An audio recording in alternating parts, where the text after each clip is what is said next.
আরো full proof করো, তাতে 5,000 কেন আরো 10,000 বিচারক লাগুক, অফিসার লাগুক, কোনো অসুবিধা নাই, কিন্তু ততদিন পর্যন্ত যেন ভোট ঘোষণা না হয়। কারণ ভোট ঘোষণা হলে বাংলার মানুষের সাংবিধানিক অধিকার কেড়ে নেওয়ার সমতুল হয় বলে আমি মনে করি। কারণ তারা ভোট দিতে পারছে না তাদের ভুলে নয়, তারা ভোট দিতে পারছে না ব্যবস্থার ভুলে, ব্যবস্থার কমজোরিতে।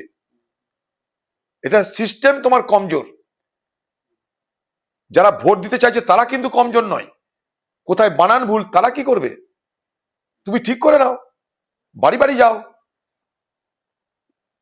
ঘরে ঘরে যাও, দিতে চেক করে নাও, আরো সময় নাও।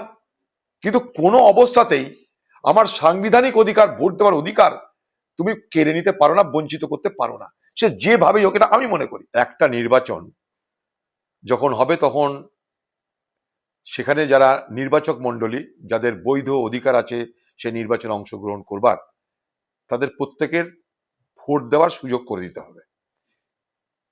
কে ভোট দিতে গেল না গেল সেটা বড় কথা নয়, বড় কথা হচ্ছে যে আমি মনে করলে ভোট দিতে পারি।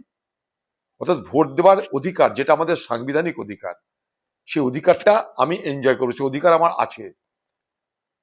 কিন্তু আজকে পশ্চিমবঙ্গে এসআইআর নিয়ে যে জায়গায় দাঁড়িয়ে গেল, 60 লক্ষ মানুষের নাম বাদ গেল। মানে বাদ গেল এই সেন্সে যে এখন পর্যন্ত অন্তর্ভুক্ত হলো না, একটা অনিশ্চয়তায় পরিপূর্ণ একটা ভোটার লিস্ট। এবার কথা হচ্ছে যে এখন আন্ডার অ্যাডজুডিকেশনের নামে বলা হচ্ছে, আন্ডার অ্যাডজুডিকেশন বিচারকরা তার দেখবে যে সে ভোটার লিস্টে নাম থাকার যোগ্য কি অযোগ্য।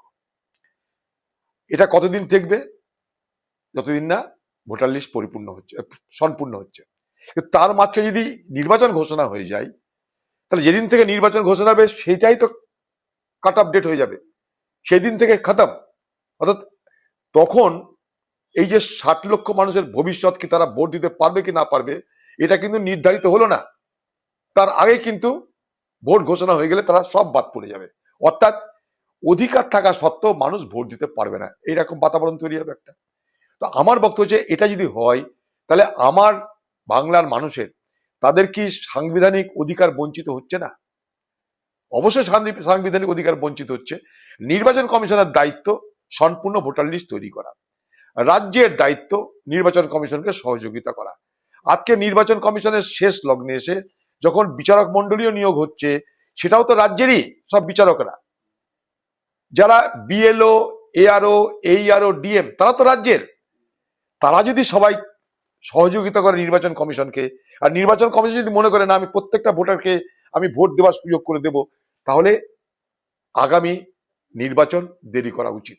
আমার বক্তব্য যতদিন না পর্যন্ত এই ভোটার লিস্টের কাজ সমাপ্ত হচ্ছে, যতদিন পর্যন্ত না ভোটার লিস্টের যারা অন্তর্ভুক্ত হবার জন্য উপযোগী, অর্থাৎ যারা এলিজিবল, তারা যতদিন পর্যন্ত না তাদের নাম ইনক্লুড হচ্ছে, অন্তর্ভুক্ত হচ্ছে, আমার মনে হয় ততদিন পর্যন্ত এই নির্বাচনের নাম দিন ঘোষণা করা উচিত না। আগে ভোটার লিস্ট, তারপরে নির্বাচনের দিন। আগে আমার ঘরে মুরগি আছে, তারপরে আমি ডিম গুনবো। আমার ঘরে মুরগি না, আমি ডিম নিয়ে কি করব? ডিম গুনে